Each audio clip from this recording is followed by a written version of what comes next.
Ok, comenzó la grabación, así que vamos a arrancar con métodos avanzados de evaluación económica. ¿Todo el mundo puede ver en sus pantallas la presentación? Sí. ¿Sí? Sí, perfecto. Perfecto, Perfecto por acá. excelente. Ok, entonces, como les dije, vamos con, digamos, un repaso de lo que necesitamos de finanzas corporativas y a partir de allí ya arrancamos, digamos, el curso. Entonces, eh, métodos tradicionales que revisaron en el curso de ingeniería económica, en el curso, perdón, de finanzas corporativas, básicamente estaban los métodos tradicionales, léase BPN TIR, tasa interna de retorno modificado, índice de rentabilidad, valor anual equivalente, o lo que es análogo a decir costo anual equivalente, dependiendo de, digamos, si tienes una salida de efectivo o bien una entrada de efectivo. Y luego también revisaron muy probablemente lo que se conoce como el payback, que no es más que los periodos de recuperación. Para este curso, digamos, en particular, vamos a ver, luego de hacer este repaso, lo que serían métodos de avanzada de evaluación económica. Y eso implicará entonces, que es lo que ustedes ven, digamos, en esta primera lámina, valor presente neto y tasa interna de retorno general, que serían dos metodologías, digamos, novedosas. Luego estaremos revisando lo que corresponde a razón costo-beneficio. Luego el costo anual equivalente, que es algo así como pensar en el valor anual equivalente, el costo capitalizado y por último, para cerrar esta primera etapa del curso, iríamos con análisis de reemplazo. ¿Me van siguiendo?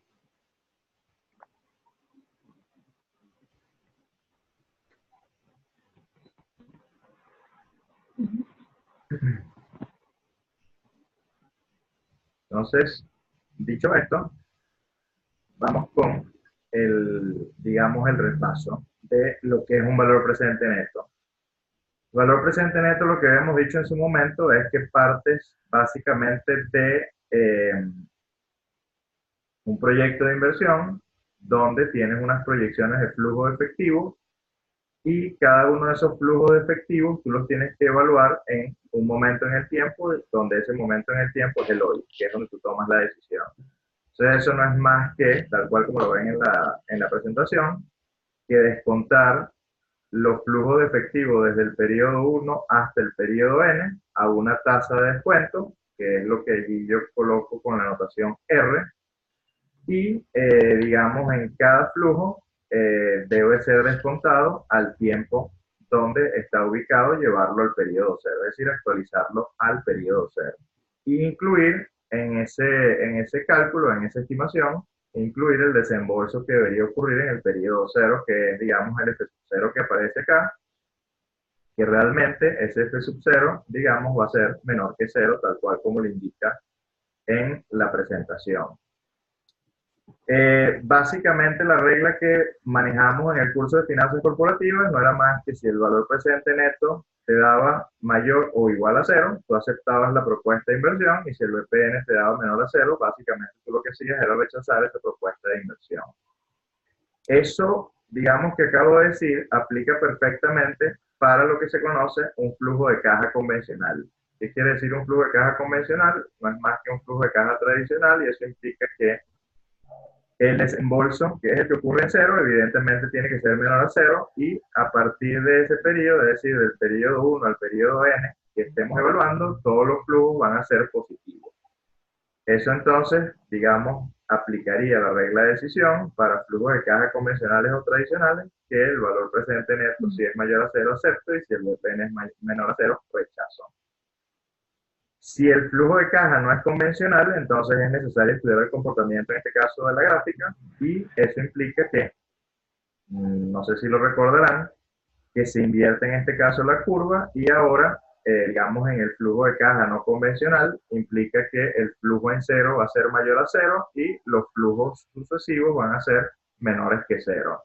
Ejemplo de lo que acabo de decir es un préstamo. Cuando tú vas al banco y solicitas un crédito, bueno, en el momento cero tú recibes, digamos, un monto, es decir, tienes una entrada de efectivo y a partir de ese momento tú lo que vas a tener son que ejecutar una serie de pagos para cancelar ese préstamo. Eso implica entonces que todos los FJ que van a aparecer a partir del momento 1 van a ser todos negativos, es decir, salidas de efectivo para ti. Conclusión, si eso ocurre, entonces allí, digamos la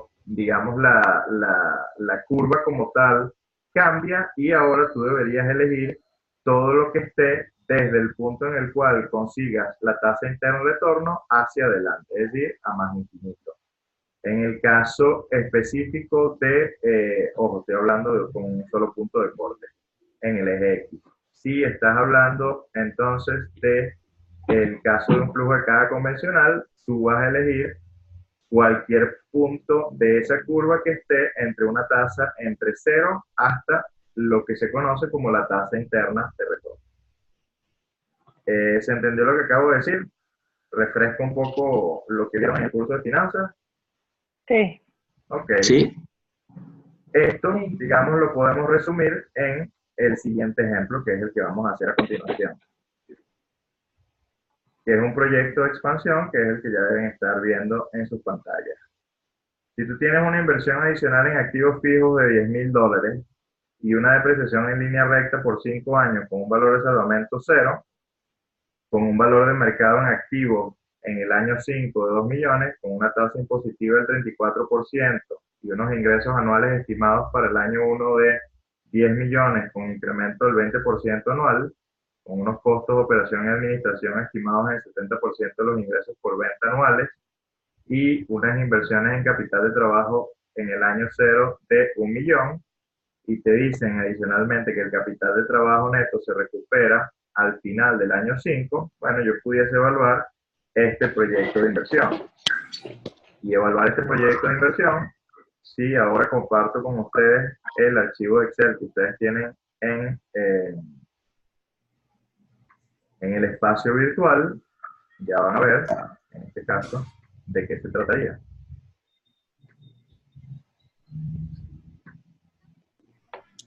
Ok, tendrías entonces, ¿están viendo ya la hoja de cálculo?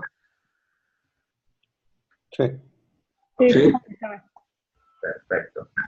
Cualquier duda que tengan o me escriben o, digamos, me interrumpen sin ningún problema, ¿ok? Entonces, al hacer eso, pues más, aquí lo que hice fue copiar los datos que tenía de ejercicio, es armar mi presupuesto de capital tal cual como lo hacía, digamos, siempre en el finanzas corporativas. Armo primero mi flujo de caja operativo, que sería los ingresos por venta año a año. Entonces, según el enunciado que tenía, en el año 1 se estimen 10 millones con un crecimiento, en este caso, del 20%, que es este porcentaje que ustedes ven acá en la celda. Entonces, lo que hago es formular la hoja de cálculo y simplemente lo que digo es que en el año 2 se tomará el año anterior, que sería la base, 10 millones, y eso aumentará en un 20%. Por eso multiplico por 1 más el 20%. Es decir, estamos hablando aquí de un gradiente que es gradiente geométrico si lo vemos, digamos, en función del curso de matemática final. Dicho esto, en el año 3 corres la fórmula y partirás de el ingreso por ventas proyectado para el año 2 y a partir de allí aumentas el 20% y haciendo lo propio periodo a periodo vas a ver que en el año 5, digamos, alcanzamos 20.736.000 en lo que corresponde a la proyección del ingreso por venta. Luego, colocamos el costo de operación, que según el enunciado nos dicen que es el 70% de lo que tienes por ingreso por venta año a año. Entonces, al hacer eso, eso sería, digamos, el 70% del ingreso por venta de los 10 millones, que es lo estimado para el primer año, serían los 7 millones, y a partir de allí corre la fórmula, y en el año 5 ese monto alcanzará 14.515.200. Revisa la fórmula de todas maneras y vas a ver que corresponde al 70% de la proyección de ingresos por venta del año 5. ¿Me van siguiendo? Sí.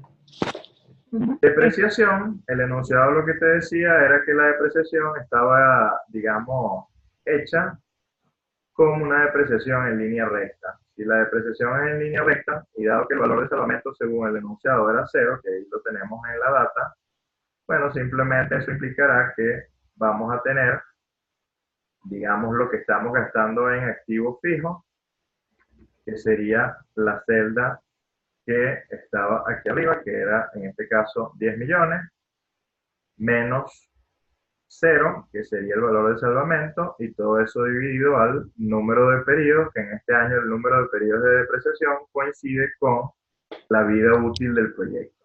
El resultado al hacer eso te da 2 millones. Entonces esos 2 millones son los que, digamos, coloco periodo a periodo aquí por los 5 años. Y dado que no tengo cualquier otra cuenta que considerar allí, bueno, básicamente voy a ver si tengo o bien una utilidad o bien una pérdida en ese proyecto de inversión antes de impuestos.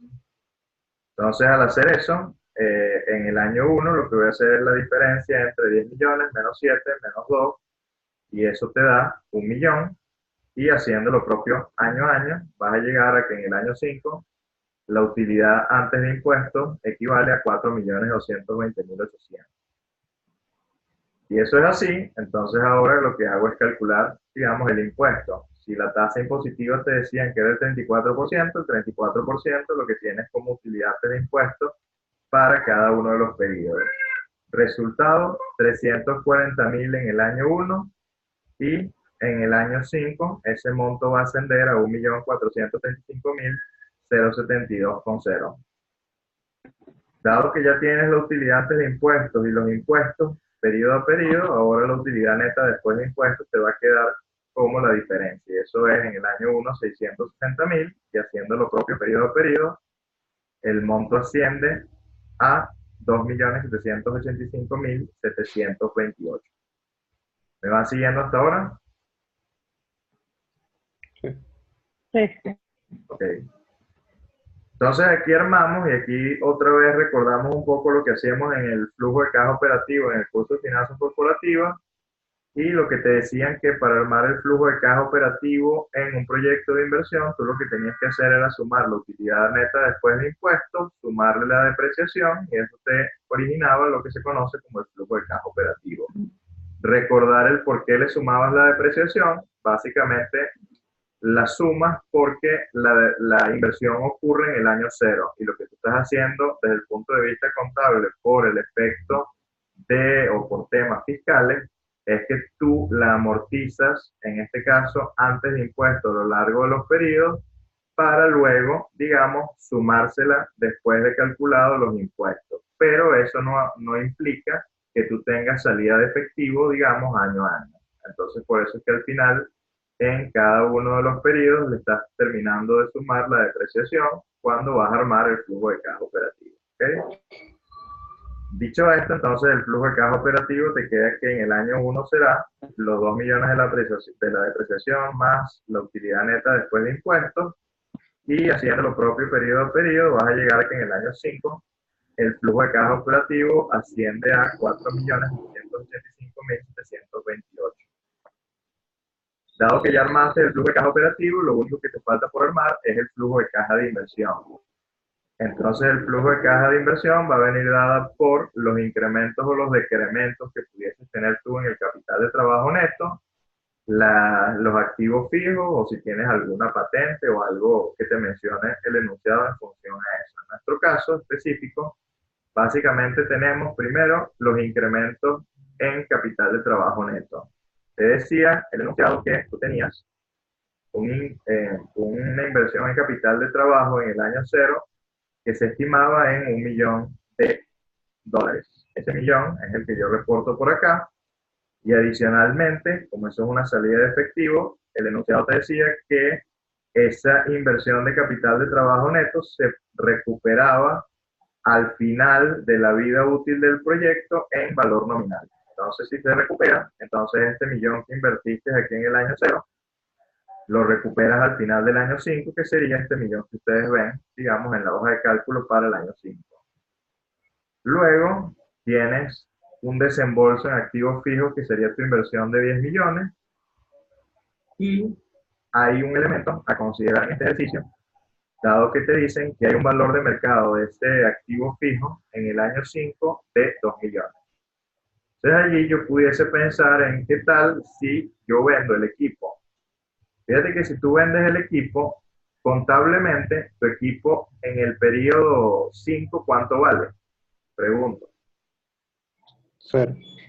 Exactamente. Tu equipo al final del año 5 vale cero, pero hay alguien que, digamos, en la calle te está ofreciendo 2 millones por ese activo. Entonces aquí viene la decisión de si vendes o no vendes, partiendo de la hipótesis de que yo lo venda. Entonces, esa venta va a originar en este caso un dinero que vas a estar ganando, es decir, una utilidad. Y esa utilidad, en este caso, necesitas, digamos, hacerle la contraprestación al fisco. Y eso implica que, dado que tienes una utilidad, tienes que pagar impuestos. Entonces, dado que en el flujo de caja de inversión, ya yo en el flujo de caja operativo había estimado el monto del impuesto, entonces el monto que yo debo reportar en el flujo de caja, específicamente para el flujo de caja de inversión, ya le debo haber deducido, digamos, el monto del impuesto. Eso, desde el punto de vista contable, no es más que trabajar con la expresión que el valor de mercado menos, y hago la diferencia ahora sí, entre valor de mercado menos el valor de salvamento y eso multiplicado por el impuesto, que es la fórmula que ustedes van a ver si se paran en la celda B21.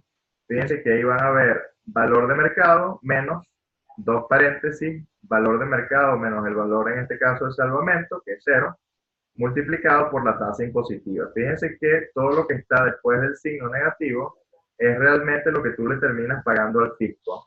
Y ese monto que tú le terminas pagando al fisco es el monto que se le deduce al valor de mercado que me están ofreciendo por él. Es decir, que lo que reporto realmente en el flujo de caja de inversión será el 1.320.000, que ese ya es el que tiene implícito la deducción del impuesto. ¿Se entendió eso? Sí. ¿Sí? Ok, dicho esto entonces, ahí yo simplemente lo coloqué en la misma cuenta de inversiones. Si ustedes quieren ser, digamos, más detallistas, ahí ustedes pueden colocar una cuenta adicional que se llame ingreso por venta extraordinaria, puede ser el nombre, y ahí reportarían el 1.320.000 en el año 5. Yo simplemente utilicé la cuenta de inversiones para colocarlo. Ok, dicho esto entonces, armo lo que se conoce como el flujo de caja neto o lo que también se conoce como el FENA, que sería el flujo de efectivo no apalancado, que será la sumatoria del flujo de caja operativo y el flujo de caja de inversión. Por aquí Diana me está haciendo una pregunta, ingreso por venta de activos o ingreso por venta extraordinaria, digamos, cualquiera de las dos es válida. Esa sería la respuesta para Diana. Ok, aquí vamos a chequear un momentico el chat. Ok, listo. Entonces, al hacer eso, simplemente tengo que en el flujo de caja neto en el año 0, tienes una salida de efectivo de 11 millones. Luego, en el año 1, básicamente tienes el mismo monto que tenías para el flujo de caja operativo, que sería 2.660.000. Esa condición se repite hasta el año 4, donde el flujo de caja, el flujo efectivo no apalancado es igual al flujo efectivo operativo, que sería 4.101.440. Y en el año 5 tienes la sumatoria del flujo de caja operativo más todas las cuentas que están, digamos, dentro del flujo de caja de inversión, que serían los 4.785.728 más el millón más el 1.320.000. Resultado de eso te da 7.105.728. Ok, dicho esto, entonces ahora yo lo que necesito saber es si inviertes o no inviertes en el proyecto. Pero fíjate que inicialmente en ese ejercicio no te estaban dando por ningún lado la tasa de descuento. Y obviamente lo hice a propósito. Entonces, fíjate que, dado que no tengo ninguna tasa de descuento, la regla de inversión que me pudiese, digamos, ayudar por lo menos a tener un estimado del punto de corte con el eje X, sería la tasa interna de retorno. Y si le pides a Excel que te calcule o te estime la tasa interna de retorno para este caso específico, fíjate que le pido a Excel que me dé la función TIR, barres desde el periodo 0 hasta el periodo 5 en el flujo de efectivo neto, y eso me da, en este caso, 20.8%. Entonces, la primera pregunta que me hago es, ¿esto es un flujo de caja convencional o es un flujo de caja no convencional? Pregunto. Convencional.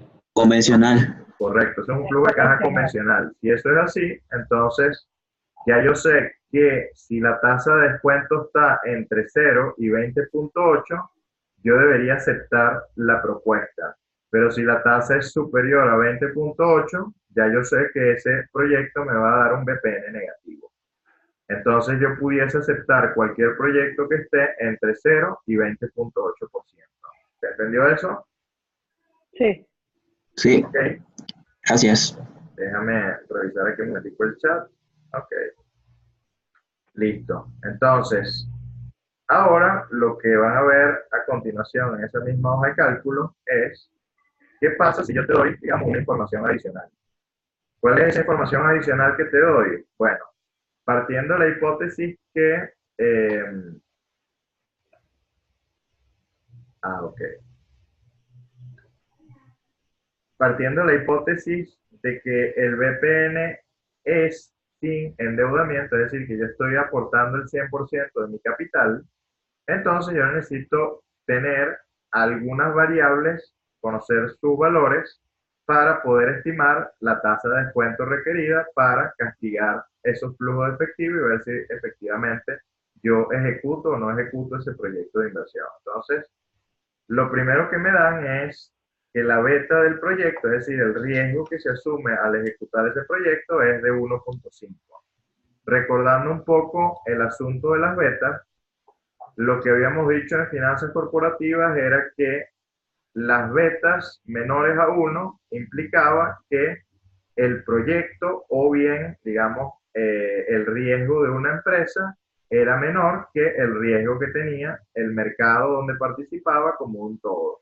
Y si la beta era mayor que 1, lo que representaba eso era que el proyecto, o bien en este caso la empresa, tenía mayor riesgo que el mercado a donde pertenecía. ¿Eso quedó claro?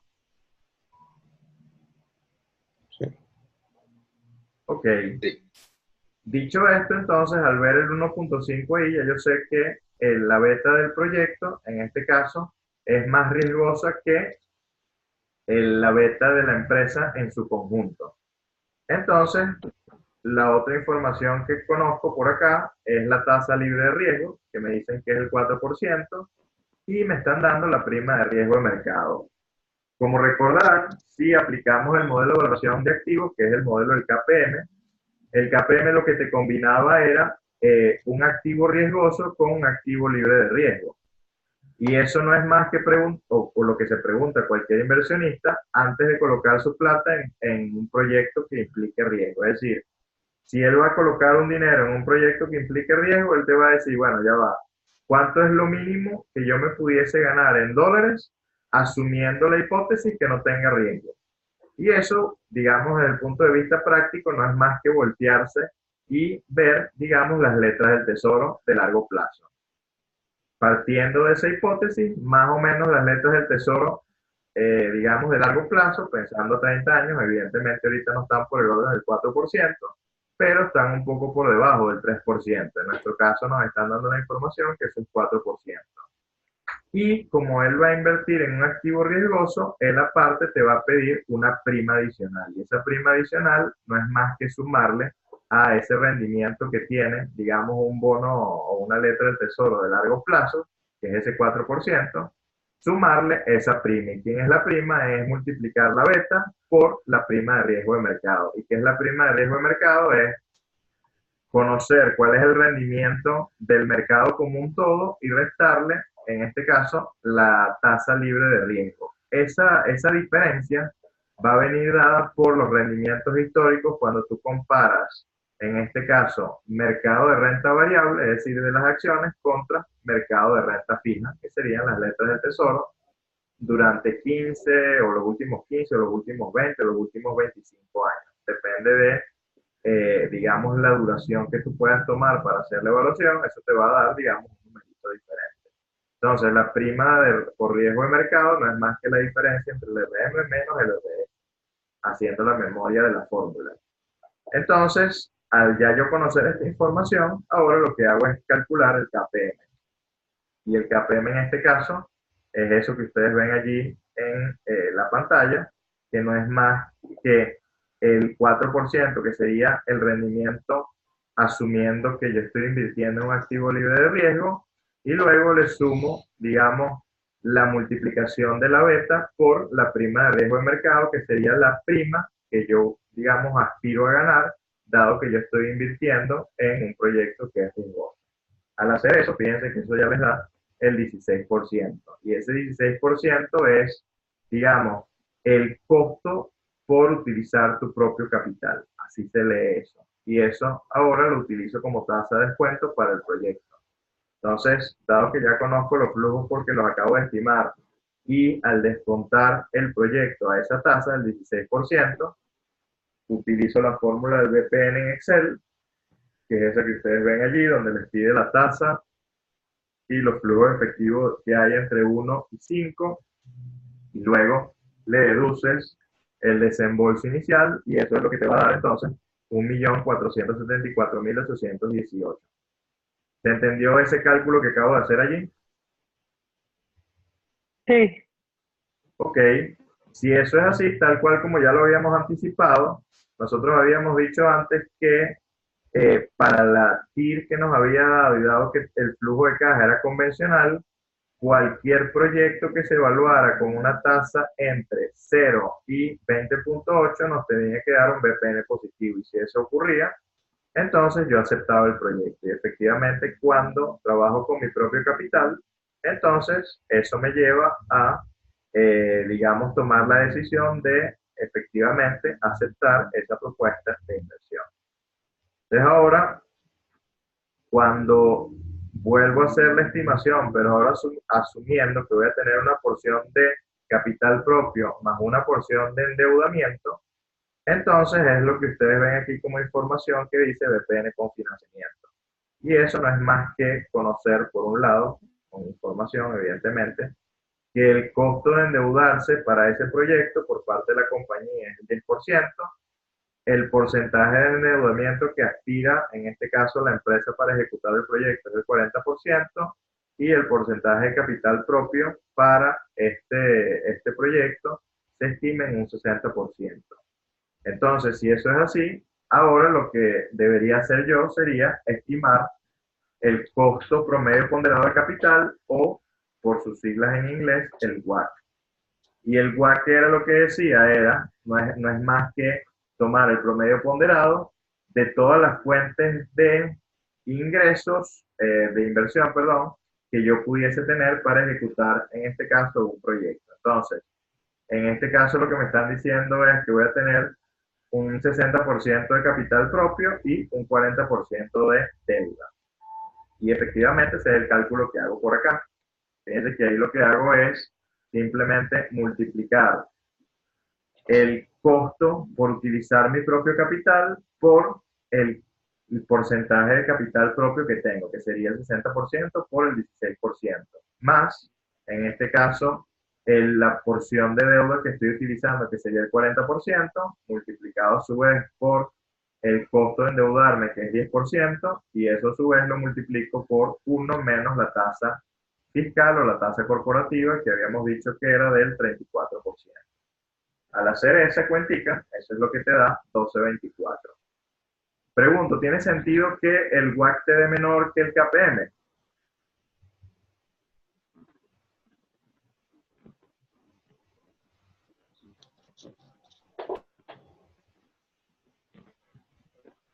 No todos a la Bueno, vez. pues creo que sí, porque al no estar trabajando con tu propio capital o sea, en un 100%, pues el riesgo es menor para ti, ¿no? Es correcto. En este caso, es más riesgoso siempre trabajar con tu propio capital que trabajar con una porción de capital propio y otra porción de deuda. Es decir, que lo que me estás diciendo al final es que ahí tú estás compartiendo riesgo cuando tú pides prestado. Y ese compartir riesgo implica que la tasa de descuento que va a salir de allí va a ser menor que si tú utilizas, digamos, tu propio capital al 100%. Entonces, siempre, siempre, siempre, digamos, el costo promedio ponderado de capital te tiene que dar menor que lo que te da el costo de capital. Por eso es la explicación de por qué las empresas siempre terminan endeudándose para ejecutar sus proyectos de inversión. ¿Se entendió eso? Sí.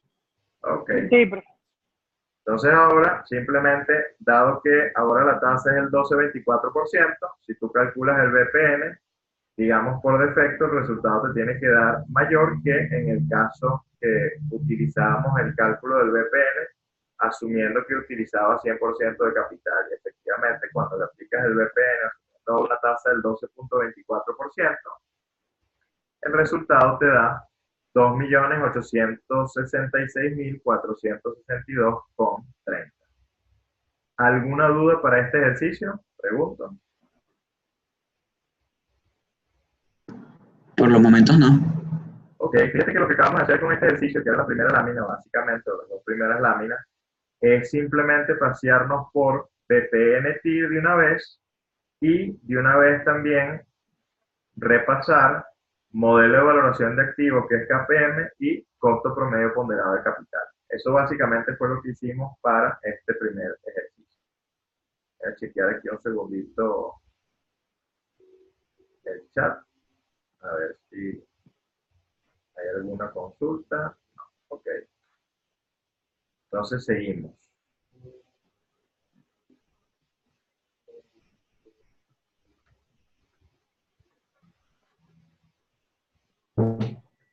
yo, lo que no entiendo bien es por qué el tiempo para hacer educaciones, o sea, la red como cliente, Creo que haciendo una pregunta se escucha totalmente distorsionado.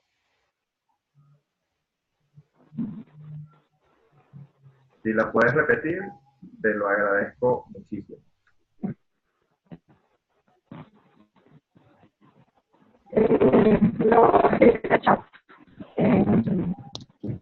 No se entiende. No se entiende la pregunta. Si quieres, escribe por el chat y te respondo, por favor. Sí. Ok. Entonces ahora me voy otra vez a la presentación, que es lo que ustedes deben estar viendo ahorita en pantalla. Y me voy directamente a la lámina 6, que sería, digamos, lo que sigue, que sería ahora recordar un poco que era una alternativa mutuamente excluyente y que era, digamos, una alternativa independiente, o bien dicho de otra manera, proyectos mutuamente excluyentes y proyectos que son independientes. ¿Recuerdan eso de finanzas o no? Más o menos. Ok, entonces No mucho. vamos a comenzar a repasar un poco. Voy a abrir aquí el chat. Bueno, ¿se escucha mal? Sí, sí, sí. Okay. Más o menos, ok. Entonces vamos con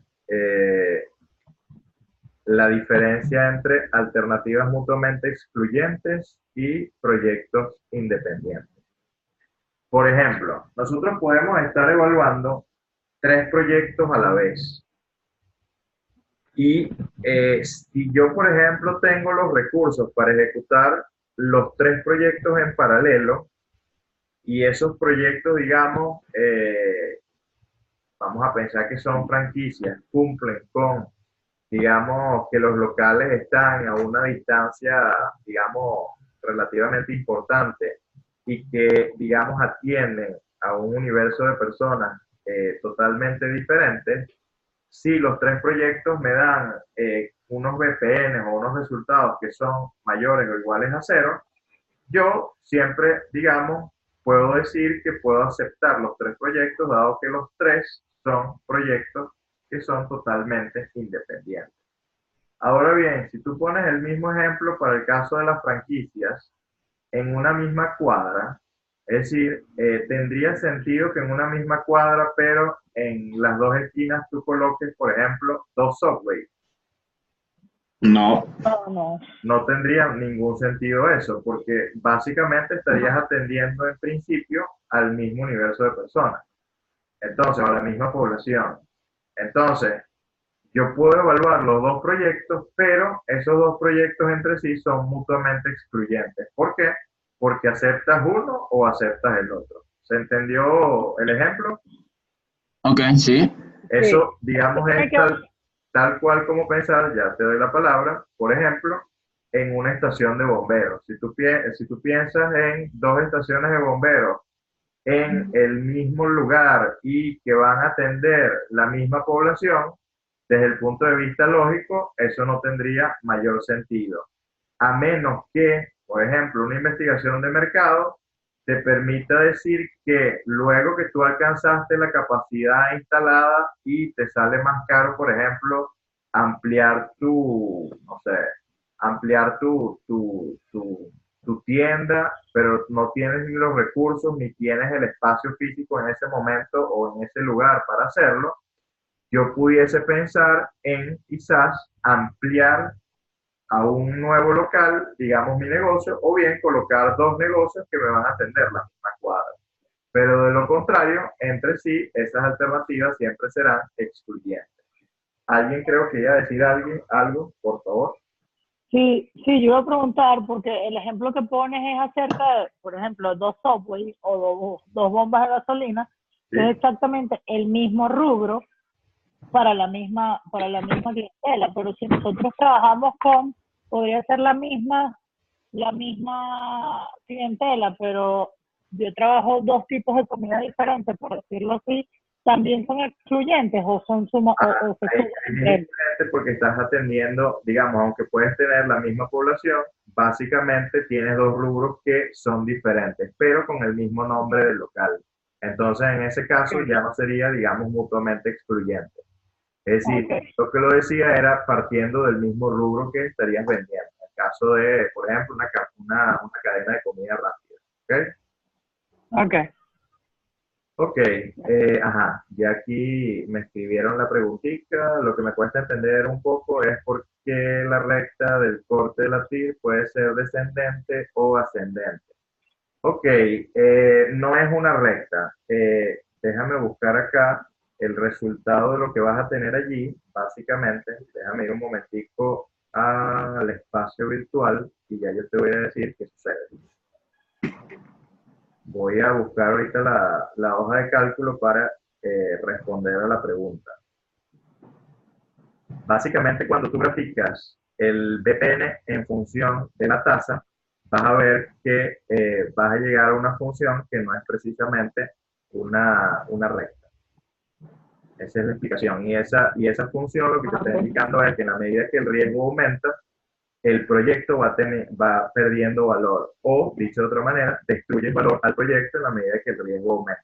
Es algo así, si quieres hacer el símil a lo que pasa en Venezuela con el tema de los bonos. En la medida que tú escuchas o hay mucho ruido en el mercado con el tema del riesgo país, ¿qué pasa con el precio del título? Cae, ¿no? Baja. Baja. Es decir, destruye valor. Igual es en el proyecto. En la medida que un proyecto es riesgoso, entonces en esa misma medida el BPN comienza también a decrecer y evidentemente terminas destruyendo valor en el proyecto. Y eso se traduce, ya estoy abriendo por acá la hoja de cálculo, ya la van a ver, eso se traduce en lo siguiente.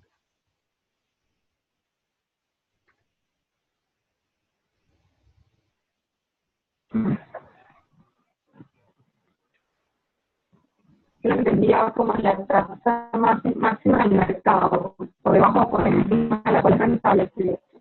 La persona que habló ahorita se escucha totalmente distorsionado el audio. Bueno,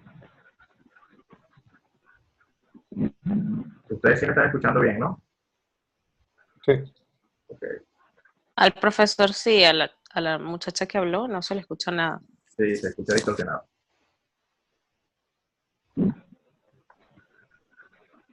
Ok, ya voy a compartir con ustedes aquí el archivo.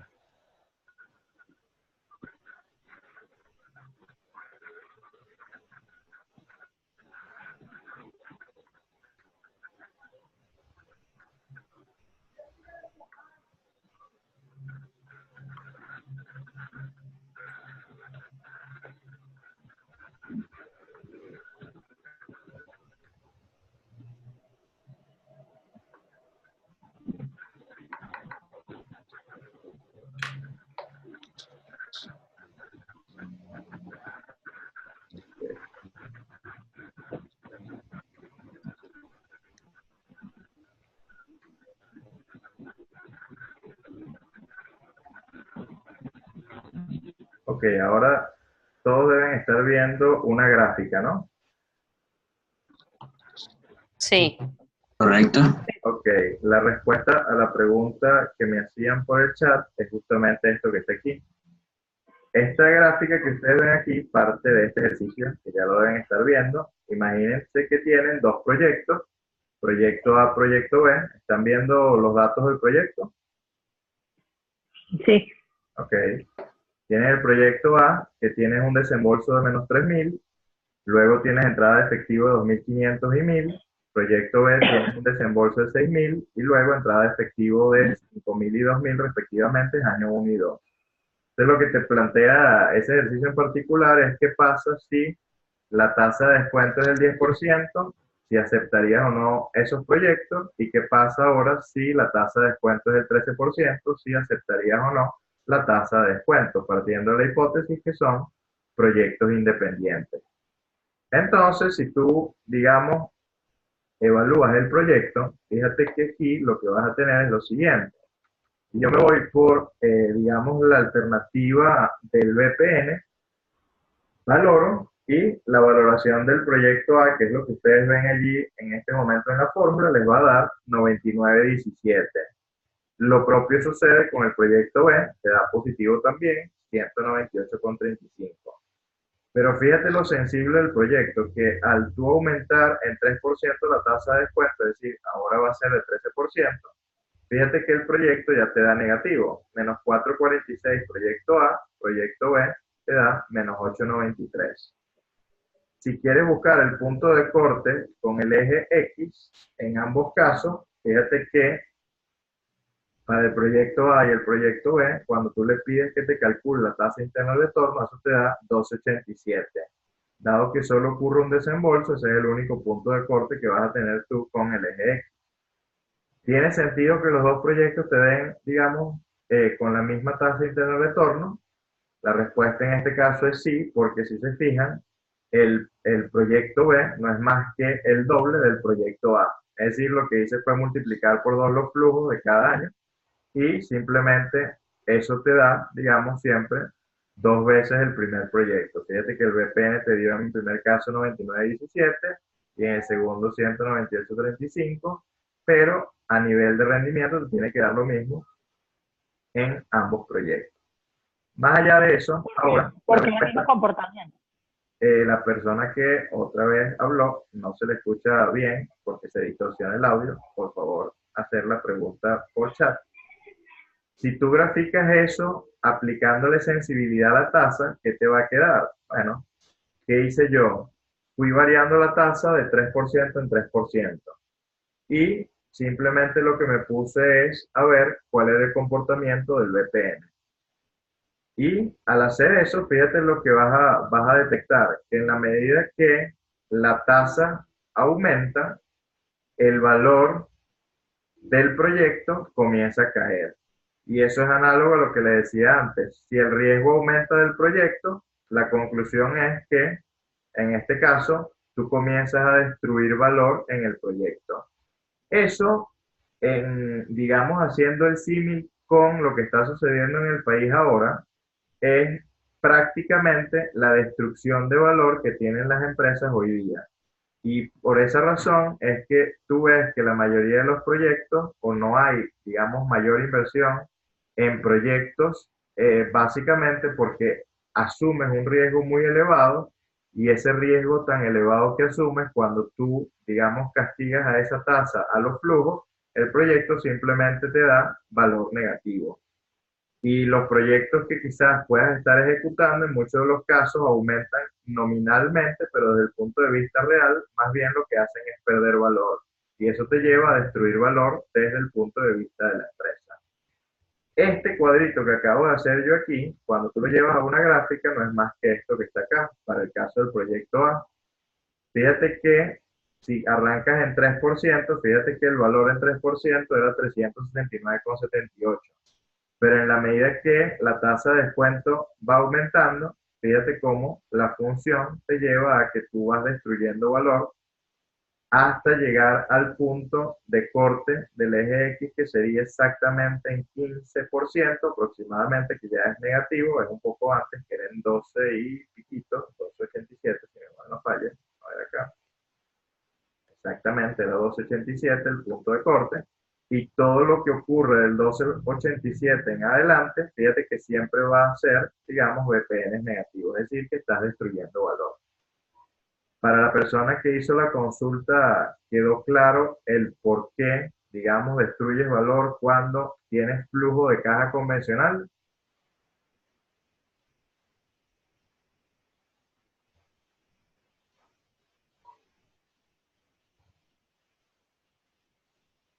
Pregunto, ¿para todos quedó claro esto? Sí, claro. Sí, sí. Ok, listo. Entonces seguimos ahora con lo que teníamos en la presentación. Ya voy a compartir de nuevo con ustedes la presentación.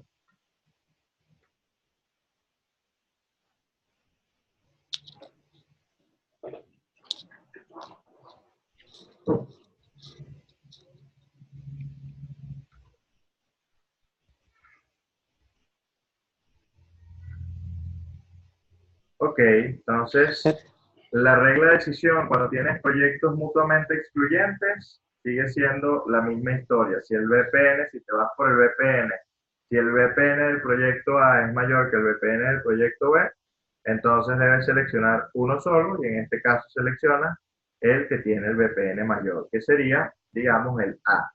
Esta comparación, digamos, la clave siempre va a estar en que estemos comparando proyectos que tengan, digamos, igual vida útil. De lo contrario, digamos, no puedes hacer la comparación de los proyectos utilizando el VPN. Ahora bien, si tienes proyectos independientes, pero tienes restricciones, por ejemplo, del desembolso inicial, que es análogo a decir de capital, entonces tú deberías seleccionar siempre el conjunto de proyectos que te lleven a maximizar el VPN sujeto a las restricciones, que es inversión máxima y o proyectos contingentes. Esto que quizás es un poco, digamos, holístico lo que acabo de decir, entonces me va a llevar a lo que vamos a ver a continuación en mi hoja de cálculo. Por aquí me preguntan solo que la tasa de descuento no vendría a ser el interés ofrecido por el mercado que ganarían los flujos de caja. No necesariamente, porque la tasa de descuento, digamos, incluye por una parte lo que pudiese ganar en el mercado, pero por otra parte, recuérdate que le agregas el riesgo implícito al proyecto y eso te va a dar, digamos, un porcentaje. No necesariamente es exactamente igual a, digamos, esa tasa de mercado que pudieses estar utilizando. O pudieses también tener tranquilamente un costo de oportunidad. Y ese costo de oportunidad es el que yo pudiese utilizar para castigar mi flujo de efectivo. Esa sería la respuesta a tu pregunta. ¿Ok? Ok, dicho esto, entonces me vuelvo otra vez a ir a la hoja de cálculo que estaba revisando ahora con ustedes, que sería de hecho la que utilizo para el curso de finanzas corporativas, que es esta. Y me voy al último ejercicio, que es este que está por acá, que cierra muy bien estas características que estamos trabajando en el día de hoy. Dice así, no sé si pueden, todos ven el ejercicio ahora, el enunciado, en la hoja de cálculo. Sí. Sí, correcto. Los proyectos X y Z tienen unos flujos de caja netos según indica la tabla. Entonces, tienes tres proyectos, que todos los proyectos tienen una vida útil de 4 años y los tres proyectos tienen un desembolso que ocurre, perdón, en el periodo cero, es decir, un solo desembolso para todos los proyectos. Entonces la pregunta es, si los proyectos son independientes, haga la selección mediante el índice de rentabilidad, asumiendo una tasa de descuento del 20%. Luego dice, si la inversión máxima inicial es de 600, haga la selección mediante el BAN, que es el valor presente neto. Fíjate que aquí estamos ya en una restricción de capital, que era lo que estábamos viendo en la presentación. C, si los proyectos son mutuamente excluyentes, haga la selección mediante la TIR. Y D, utilice la tasa interna de retorno modificada para la selección de los proyectos, asumiendo una tasa de reinversión del 10%. Entonces, dado este enunciado, bueno, nada, lo que hacemos es, primero vaciar la información, que es lo que ustedes ven, digamos, en la hoja de cálculo más abajo, que es lo que está, digamos, con color amarillo. Inversión máxima inicial 600, para el caso de la pregunta B, tasa de reinversión 10%, tasa de descuento 20%, periodos, 4 periodos para todos los proyectos, y tiene la proyección de los flujos efectivos para X, Y y Z, donde en el periodo 0 tienes desembolsos de menos 300, menos 240 y menos 590 para cada uno de los proyectos, y luego tienes entrada de efectivo, tal cual como se muestra en la tabla, para todos los proyectos desde 1 hasta el periodo 4. Entonces, la primera pregunta lo que te proponía era estimar el índice de rentabilidad asumiendo que todos los proyectos sean independientes. Recordando un poco el concepto de índice de rentabilidad en el curso de finanzas corporativas, lo que te decía era que el índice de rentabilidad es por cada bolívar invertido o bien por cada dólar invertido, cuántos dólares regresan a ti. En este caso, tal cual como es un índice, el índice, si es mayor a 1 desde el punto de vista de la regla de decisión, yo acepto la inversión. Si el índice te da por debajo de 1, simplemente yo la rechazo. Y la formulita, no sé si la recuerdan, no era más que llevarme al periodo 0 a su tasa de descuento, evidentemente, todos los flujos efectivos que ocurrían desde el periodo 1 al periodo n, y el resultado de eso lo debería dividir en el valor absoluto del desembolso inicial. Y ese desembolso inicial, es importante aclararlo, desde el punto de vista de la metodología, él solo reconoce como desembolso el que ocurre en el periodo 0. Entonces, al hacer eso, lo cual te lleva a una debilidad del modelo, ¿no? Entonces, al hacer eso, fíjate que es el cálculo que yo hago aquí en la hoja de cálculo. Simplemente calculo el valor presente neto de todos mis flujos desde el periodo 1 al periodo n, asumiendo la tasa del 20%, y el resultado de ese BPN lo voy a dividir entre el valor absoluto del desembolso inicial, que serían los 300 que ustedes ven allí en el caso del proyecto X. Resultado, 1.17.9. Hago lo propio para el proyecto Y y el proyecto Z. Resultado, al hacer eso, fíjate que todos los proyectos me están dando con un índice de rentabilidad mayor a 1. Entonces la pregunta es, si los 3 proyectos tienen un índice de rentabilidad mayor a 1 y los proyectos son independientes, la pregunta es, ¿cuál proyecto eliges y por qué?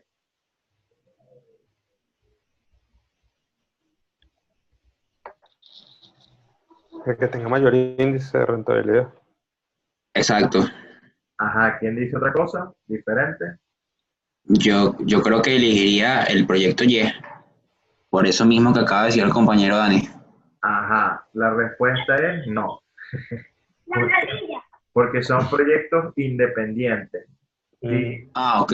el hecho de que sean independientes lo que te dice es que yo puedo ejecutar en paralelo los 3, es decir, no tengo ninguna restricción de capital que me impide ejecutar, digamos, cualquiera de los 3 proyectos, y yo con esos 3 proyectos estaría ganando platica.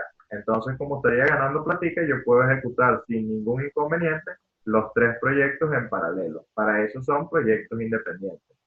¿Se entendió ahora sí el concepto del proyecto independiente? Sí, una consulta. ¿De dónde sale el indicador ABS en esas fórmulas? ¿Qué significa eso? El indicador, disculpa. En la fórmula que muestra ABS, ¿qué es eso? ABS, dime la celda de dónde está. Ah, ok, No, esa es la en la fórmula. fórmula. No, es el valor absoluto. El ABS en función Ok. es valor Listo, absoluto listo. en Excel. Listo, ya. ¿Ok? Ok.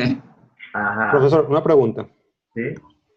En el supuesto de que hubiera desembolsos en periodos intermedios, que dice que la debilidad de la IR es que no reconoce los otros desembolsos. Y si esos desembolsos se descuentan al periodo 0, no se podría utilizar el IR. Algo así como un índice de rentabilidad modificado. De hecho, muchas empresas lo hacen. lo que hacen, la pregunta que hace Dani es, ¿qué pasa si tú tienes, digamos, proyectos donde tienes más de un desembolso, que al final termina siendo el común denominador de las empresas o de los proyectos?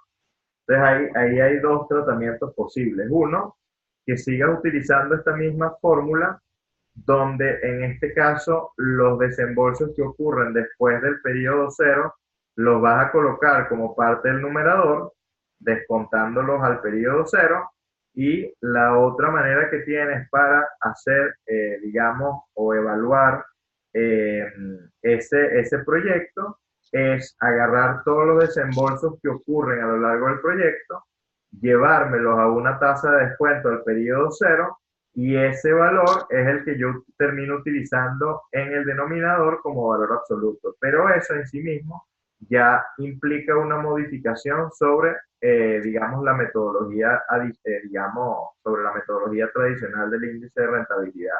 Y eso es lo que te lleva a algo que no es parte de este curso, pero que es el índice de rentabilidad modificado. ¿Ok? Ok. ¿Se entendió eso? Sí. ¿Sí? Ok. Listo. Entonces, seguimos acá con la parte B. La parte B dice, ahora si tienes una restricción de capital, dice, si la inversión máxima inicial es de 600, haga la selección mediante el valor presente neto. Entonces aquí, digamos, lo que tienes que hacer o lo que tienes que pensar básicamente es que ahora simplemente yo, para hacer el desembolso inicial, yo cuento en mi caja solamente con 600. Entonces lo primero que yo tengo que hacer es chequear los desembolsos de cada uno de los proyectos. Fíjate que en el caso del proyecto X, el primer desembolso es de 300, en el caso del proyecto Y, el desembolso es 240, y en el caso del proyecto Z, el desembolso es de 590. Fíjate que si yo lo veo así, yo pudiese ejecutar en paralelo, por ejemplo, el proyecto X y el proyecto Y. ¿Por qué? Porque fíjate que si yo invierto 300 en X y 240 en Y, fíjate que es la sumatoria de los dos desembolsos, ¿cuánto te da? 540. Y 540 está por debajo de 600, ¿cierto? Sí. ¿Sí o no? Sí, claro. Sí. Ok. Entonces, fíjate que yo pudiese hacer en paralelo proyecto X con proyecto y yo pudiese comparar el resultado de hacer esos dos proyectos con el resultado de ejecutar única y exclusivamente el proyecto C, porque 590 está igual por debajo de 600, pero obviamente no puedo ejecutar en paralelo, por ejemplo, proyecto Y con proyecto Z, o bien proyecto X con proyecto Z, porque el desembolso inicial superaría los 600. Entonces, al hacer eso, entonces yo lo que voy es a recordar un poco cuál era la característica del modelo del BPN. Y una de las características del modelo del BPN es que el modelo del BPN tenía la propiedad de aditividad. Y eso funciona perfectamente cuando tienes una evaluación de proyecto bajo condiciones de restricciones, que es de capital, que es esto que tenemos ahora enfrente. Entonces, ya yo estoy claro que inversión base de X más Y es menor que 600, y inversión base de Z también es menor que 600. Entonces, ¿qué tengo que hacer yo en consecuencia?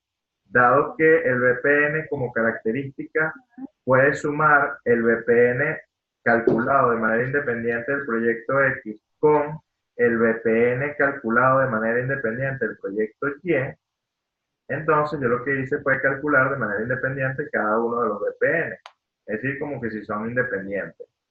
Caso del proyecto X, que es el que están viendo a continuación, bueno, simplemente barres desde el periodo 1 al periodo N a la tasa del 20% y le sumas el desembolso. Resultado, 53.63. Hago lo propio para el proyecto Y hago lo propio para el proyecto Z. Eso es proyecto Y 71.15, proyecto Z 107.18. Entonces, ahora sí voy con la decisión, que es lo que van a ver ahora abajo. Fíjate, como inversión base del proyecto X más Y es 540 y 540 es menor a 600, entonces yo pudiese sumar BPN calculado de manera independiente de X más BPN calculado de manera independiente del proyecto Y, porque eso es equivalente a decir BPN del proyecto X más Y. Resultado al hacer eso, 124,78, que sería la sumatoria del VPN de X más el VPN de Y. ¿Contra quién voy a comparar ese resultado? Lo voy a comparar contra la otra inversión que yo pudiese ejecutar, digamos solo, dado que cumple con la restricción de que 590 es menor a 600. Entonces, al hacer eso, el VPN nos dio de Z 107,18. Entre el VPN de X más Y y el VPN de Z, es decir, entre 124,78 y 107,18, ¿con cuál te quedas y por qué?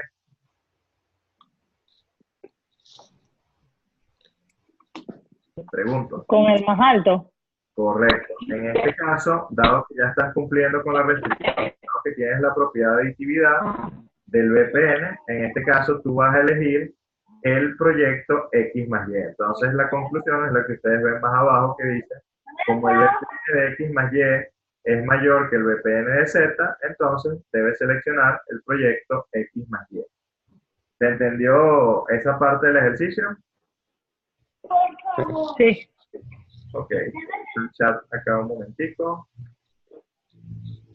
Perfecto. Sigo. Parte C. Ahora lo que nos piden es, estime qué proyecto debería elegir yo si me voy por la metodología de la tasa interna de retorno, dado que los proyectos son mutuamente excluyentes. Es decir, si los proyectos son mutuamente excluyentes, haga la selección mediante la tasa interna de retorno. Pregunto, a ver si lo recuerdan. Cuando tú tienes proyectos que son mutuamente excluyentes, la TIR decide. No decides el VPN. Exactamente, lo que decide es el VPN, pero la TIR, cuando son proyectos mutuamente excluyentes, no decide. Dado que no decide y nos están pidiendo justamente para este caso que evalúes utilizando única y exclusivamente, digamos, la metodología de la tasa interna de retorno, eso te lleva a que tienes que construir obligatoriamente lo que se conoce como un flujo de caja incremental. ¿Recuerdan el concepto del flujo de caja incremental? No, no lo recuerdo. El flujo de caja incremental, vamos a retomarlo, no es más que comparar un proyecto con respecto a otro proyecto. O dicho de otra manera, si tú ves como inversionista los tres proyectos como tres cosas separadas, un inversionista te puede decir, oye, por qué yo debería darte 590 dólares, por ejemplo, de arranque, si yo te puedo dar 240 dólares, es decir, ver el proyecto y a lo mejor lo que yo espero recibir en el futuro, en ese proyecto Y de 240 dólares, va a ser más que si yo te doy 590 hoy para lo que yo voy a recibir a futuro con esos 590. No sé si me captan la idea. Es decir, ver cuál es el desempeño de cada uno de los desembolsos a lo largo del tiempo. Lo ideal siempre va a ser dar la menor cantidad de dinero posible en el hoy y apostar a recibir muchísimo flujo de efectivo en el futuro.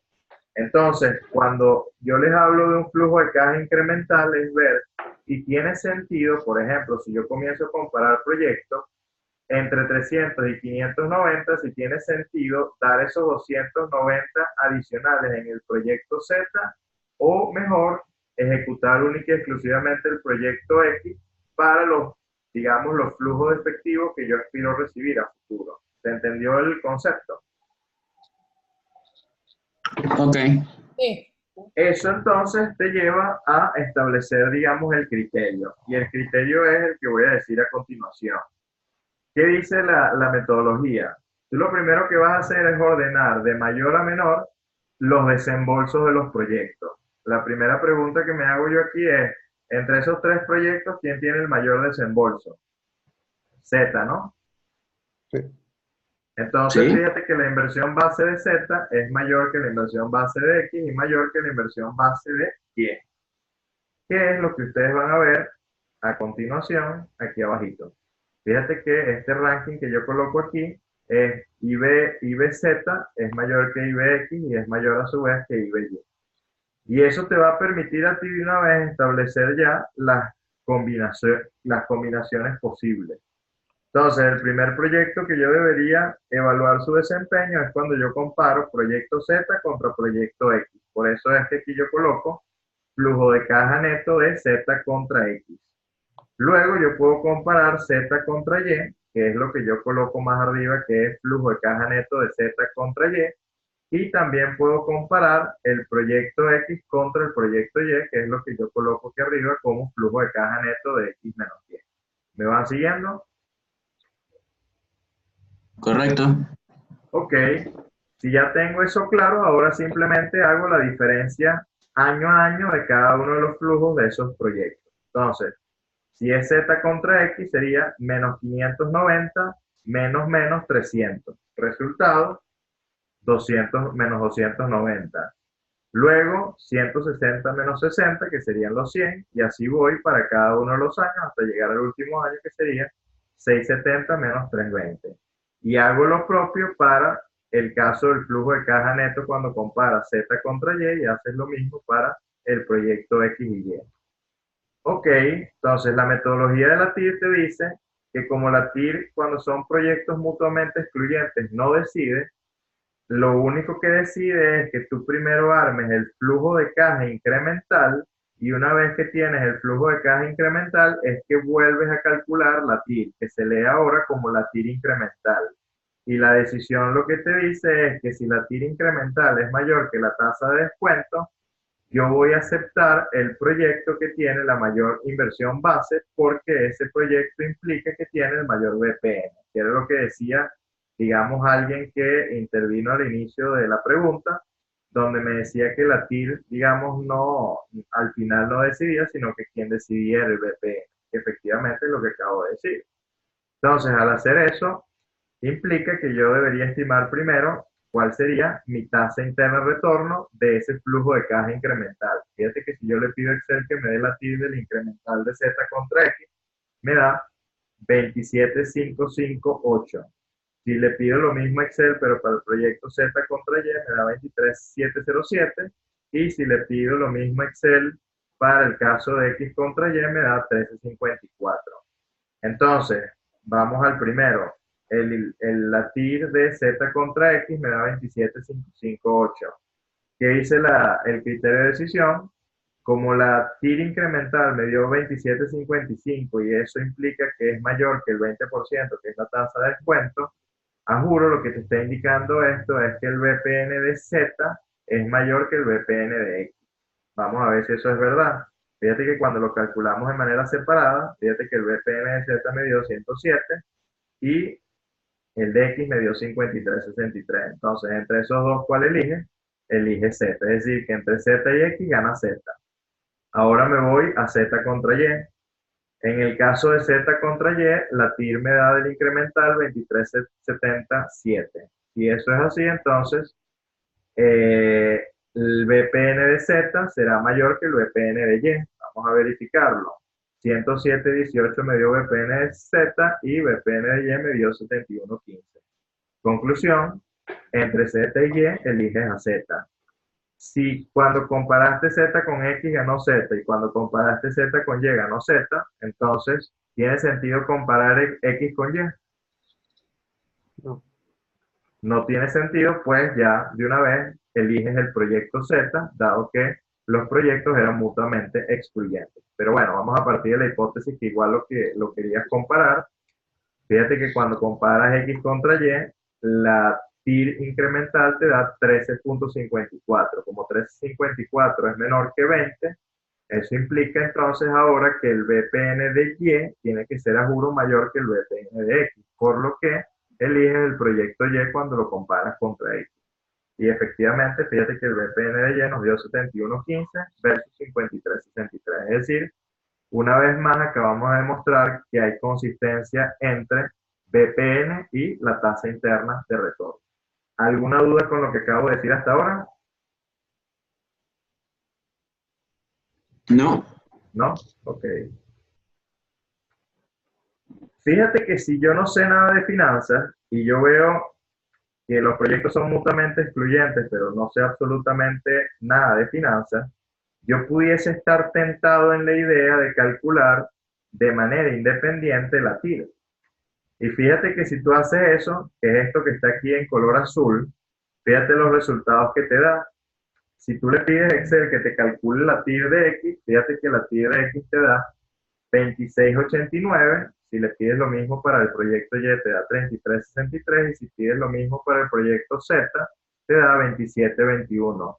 Si yo no tengo claro, digamos, las características del modelo, yo pudiese estar tentado a pensar que, dado que son, digamos, como que si fuesen proyectos independientes y no mutuamente excluyentes, yo te pudiese haber dicho, ah, no, yo elijo, digamos, el proyecto Y porque es el que tiene, digamos, la TIR mayor. Pero ¿qué pasa? Como son alternativas mutuamente excluyentes, para las alternativas mutuamente excluyentes, la metodología de la TIR, digamos, no funciona. Y a juro, tengo que irme a el flujo de caja incremental. Y fíjate que la decisión al final, cuando comparaste los tres proyectos, el que terminas eligiendo es el proyecto Z. ¿Se entendió eso último que acabo de decir? Sí. Sí, gracias. ¿Sí? Ok. Para terminar, digamos, esta parte, digamos, del ejercicio y la sesión del día de hoy. Fíjate lo que te están diciendo ahora por acá. Te dicen, utilice la tasa interna de retorno modificado para seleccionar, digamos, el proyecto a elegir, asumiendo una tasa de reinversión del 10%.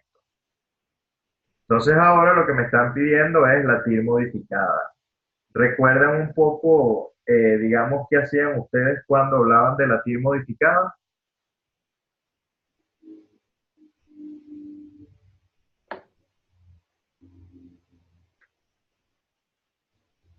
Sí, no. No. ¿Qué hacías tú cuando tenías TIR modificada? Bueno, digamos, la hipótesis del inversionista cambia un poco con respecto a la TIR. Cuando tú trabajas con la TIR modificada, generalmente tú partes de la premisa que tienes, digamos, más de un flujo efectivo de salida, es decir, lo que termina ocurriendo en la realidad. En este caso no tienes ningún flujo de salida, pero, digamos, yo pudiese pensar en que cada vez que tengo excedente de capital, que es lo que pudiese pensar cualquier inversionista en su sano juicio, yo pudiese tomar ese excedente de capital año a año y colocarlo, digamos, a una tasa de reinversión que sea mejor que la tasa que yo pudiese estar obteniendo de rendimiento en ese proyecto que yo estaría ejecutando. Entonces, la metodología lo que dice, tal cual como señala Ricardo en el chat, lo que dice es que todo lo que sean desembolsos que ocurren a lo largo del ciclo de vida del proyecto, yo me lo llevo al periodo cero a una tasa de descuento y eso me va a dar un gran valor presente. Y todo lo que sean entradas de efectivo a lo largo de una propuesta de inversión, a lo largo del ciclo de vida útil del proyecto, me lo tengo que llevar al último punto de referencia del proyecto, es decir, al último periodo, asumiendo una tasa de reinversión, que en este caso nos dicen que es el 10%. Conclusión, una vez que tienes ese gran valor presente y una vez que tienes ese gran valor final, ya que conoces el tiempo, ahora lo que tienes que despejar es esa tasa que va a estar, digamos, implícita allí, que es lo que se conoce con el nombre de tasa interna de retorno modificada. Eso, digamos, en la práctica ya lo hace Excel con una función que es, digamos, el cálculo que ustedes van a observar en la hoja de cálculo. Dado que los proyectos son, en este caso, independientes, fíjate que si yo le digo a Excel que me estime la TIR M, si lo tienes en inglés, la función es MIRR, Excel lo que te va a pedir es que le coloques los flujos de efectivo desde 0 hasta N, luego Excel te pide que le coloques la tasa de financiamiento, que no es nada más que la tasa de descuento, y luego que le coloques la tasa de reinversión, que en este caso es el 10%. Cuando tú haces eso, fíjate que en el caso del proyecto X, eso te da 22,41, en el caso del proyecto Y, eso te da 24043 y en el caso del proyecto Z eso te da 2231.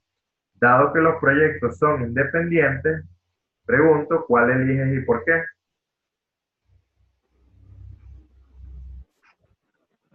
A ver qué me dicen.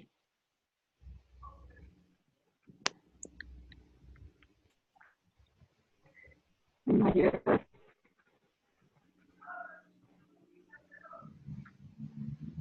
Los tres, muy bien, Ricardo. Básicamente elige los tres, dado que no tienes ninguna restricción, digamos, por un lado de capital y dado que los proyectos son independientes. Como los tres cumplen con que la tasa interna de retorno modificada es mayor que la tasa de descuento, que es el 20%, entonces el BPN en ambos casos va a ser, en ambos casos no, en los tres casos, va a ser mayor a cero. Por lo tanto, eliges, digamos, los tres proyectos, es decir, puedes ejecutar en paralelo X, Y y Z.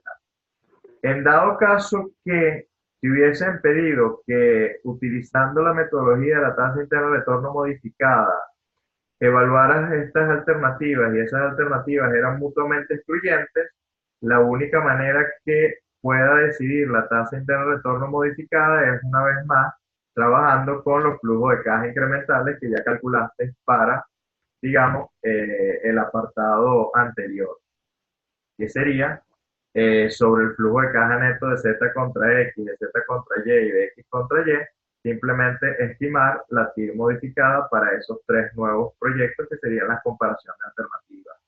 Si esos proyectos te dan que, digamos, la tasa es mayor a la tasa de descuento, entonces simplemente, igual como decías antes, terminas tomando el proyecto que tenga el mayor valor presente. ¿Se entendió lo que acabo de decir? ¿Se entendió este ejercicio? Sí. Sí.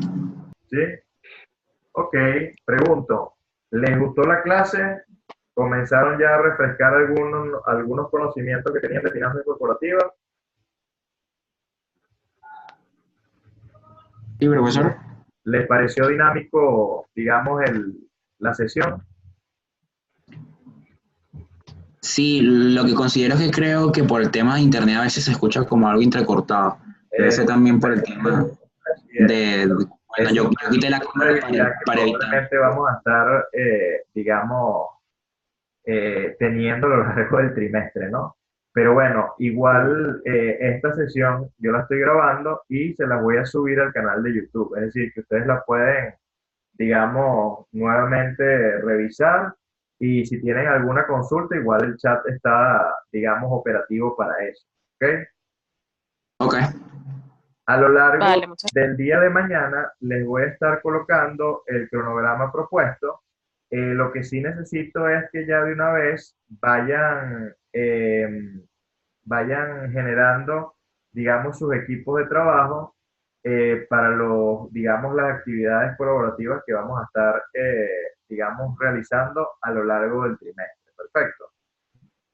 La idea es tener, digamos, grupos, son 11 personas. Yo creo que máximo grupos de 3 sería lo ideal. Y ahí, digamos, parejas perfectamente lo pueden hacer. Y me parece pertinente también la sugerencia que está colocando Ricardo por aquí, donde él coloca que, nada, la sugerencia es bloquear la cámara de los compañeros y solo ver la del profesor y igual los micrófonos. Y el ancho de banda efectivamente va a ser más eficiente. Eso es correcto. Y nos manejamos simplemente para la parte de las respuestas con el chat o de las preguntas también, a menos que sea una pregunta muy larga, ahí sí perfectamente habilitan el micrófono y con todo el gusto del mundo los escucho y les doy respuesta. ¿Les parece? sí, me parece bien. Perfecto. Entonces, bueno, lo dejamos hasta aquí en el día de hoy. Yo mañana les voy a estar pasando ya el enlace de la próxima clase para que vayan adelantando, digamos, el contenido de la siguiente clase, donde ya vamos a estar manejando valor presente neto general y tasa interna de retorno general. Y ya la sesión de la próxima semana vamos a estar, digamos, trabajando justamente sobre ese tema. Con respecto a la pregunta de Ricardo, por el cronograma, lo que dije anteriormente, mañana en el transcurso del día ya les voy a estar publicando en el espacio virtual, igual les voy a avisar por el chat el cronograma propuesto y lo discutimos por allí. ¿Ok? ¿Alguna otra duda antes de terminar la sesión del día de hoy? No. ¿No? Ok, entonces lo dejamos hasta aquí en el día de hoy y nos vemos, si Dios quiere, la próxima semana. Cualquier duda que puedan tener, el chat está, digamos, dispuesto para ello. ¿Ok? Chao, chao. Buenas noches para todos.